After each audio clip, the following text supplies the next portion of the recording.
Now, the rest of the story.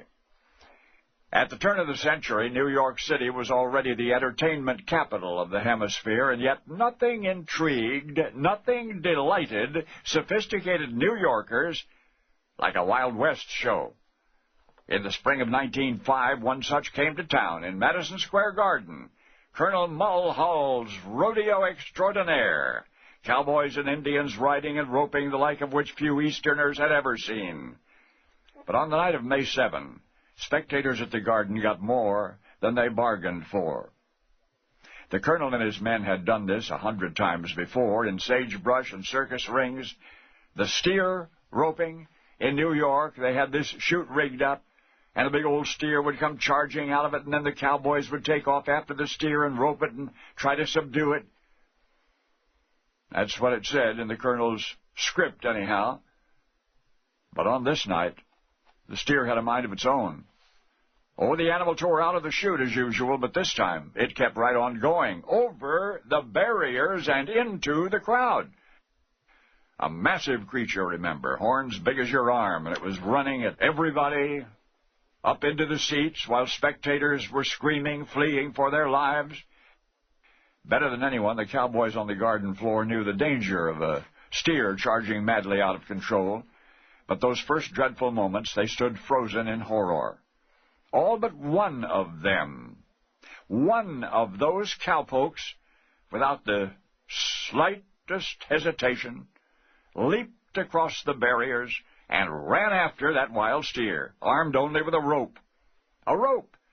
The angry animal was almost halfway up 27th Street when the cowboy finally reached it. The right distance was everything, for too far and his lasso would miss, but too close, and the cowboy would be trampled or gored, and maybe a goner. He roped the steer on the first throw. On the first throw!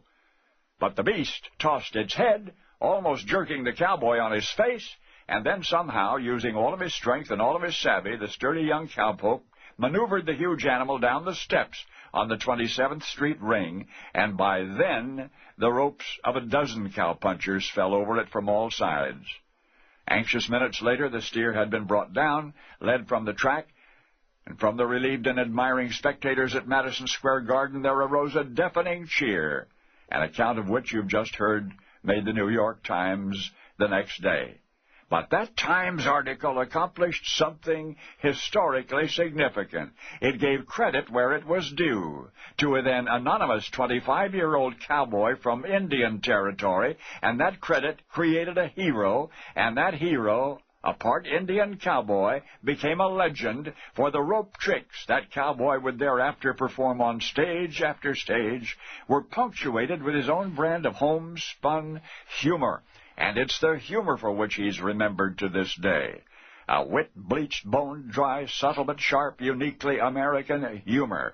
The grinning insight of a world-class lasso thrower who once rescued a pack of city folks from a wild steer. A 25-year-old overnight cowboy hero named Will Rogers. Only now you know the rest of the story. And now the rest of the story.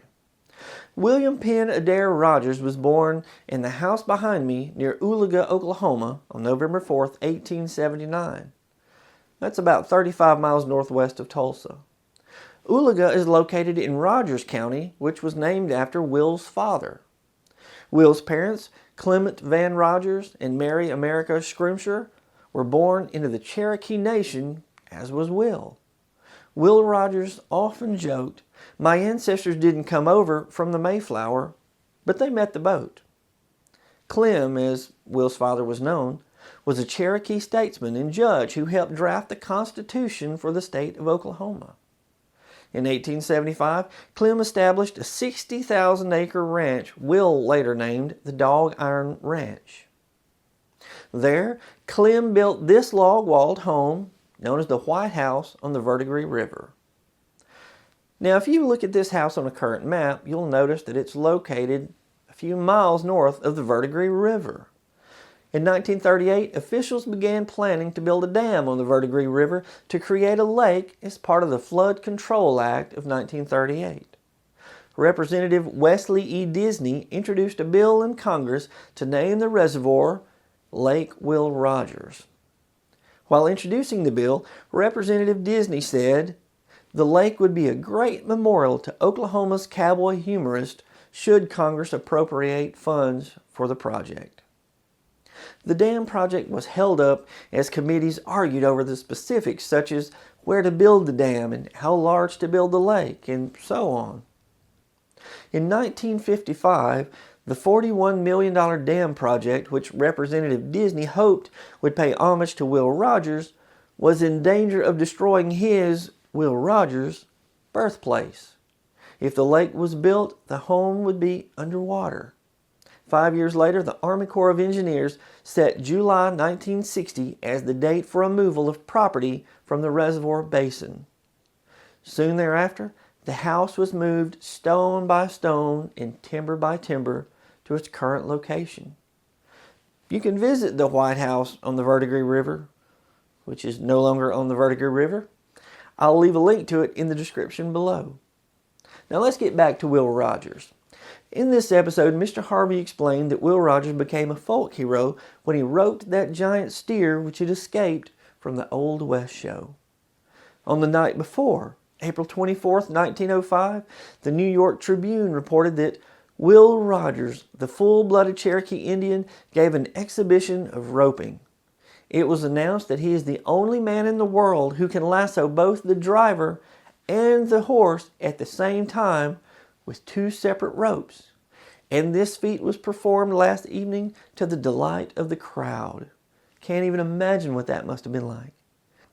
The incident involving the steer propelled Will's career to new heights. In the Wild West shows, Will was known as the Cherokee Kid. But Will graduated from Wild West shows to the vaudeville circuit, where he performed a mostly silent act with rope tricks, at first anyway.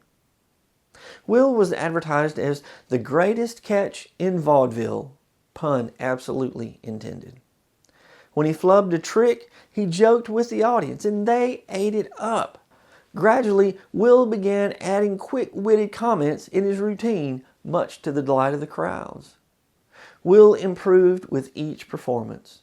In 1915, Will signed with noted showman Florence Ziegfeld. By 1918, he was a bona fide Broadway star, earning $1,000 a week in the famous Ziegfeld Follies. Now, adjusted for inflation, that would be about $25,250. Keep in mind, that was per week. During his lifetime, Will made 71 films, 50 of which were silent films.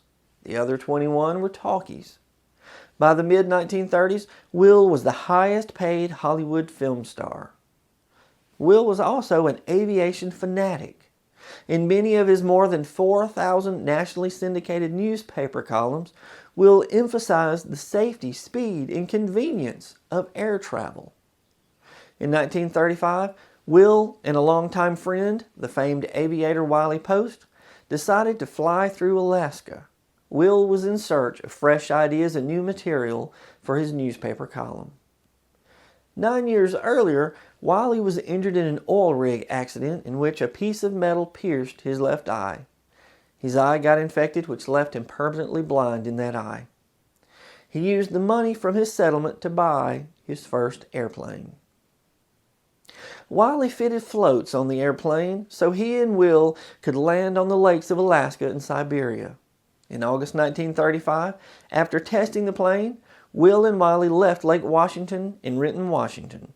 They made several stops in Alaska. On August 15, 1935, Will and Wiley were in Fairbanks, Alaska. In this photo, Will is standing on the wing of the airplane looking at the camera. Wiley, wearing his eye patch, stood in front of the plane's propeller and wrote something, probably in his logbook.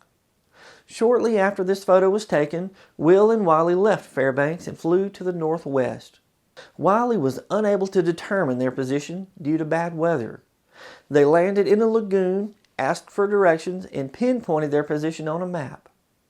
Minutes later, Wiley throttled the plane up and they took off. Before they had gained much altitude, the engine stalled. Wiley had little time to react. The right wing of the airplane struck the water and broke off. The plane flipped over and crashed into the shallow water of the lagoon. 36-year-old Wiley Post and 55-year-old Will Rogers are believed to have died instantly. This is the last photo taken of Will Rogers or Wiley Post alive. During his lifetime, Will often said, "I never met a man I didn't like," and he meant it. He once said, "When I die, my epitaph, or whatever you call those signs or gravestones, is going to read, 'I joked about every prominent man of my time, but I never met a man I didn't like. I am so proud of that, I can hardly wait to die so it can be carved.'" Will Rogers is buried at the Will Rogers Memorial in Claremore, Oklahoma. I never met a man I didn't like. Our lives could certainly be improved if we all felt that positive about our fellow human. Don't you think? I'm Brad Dison. Thanks for watching. And now you know the rest of the story.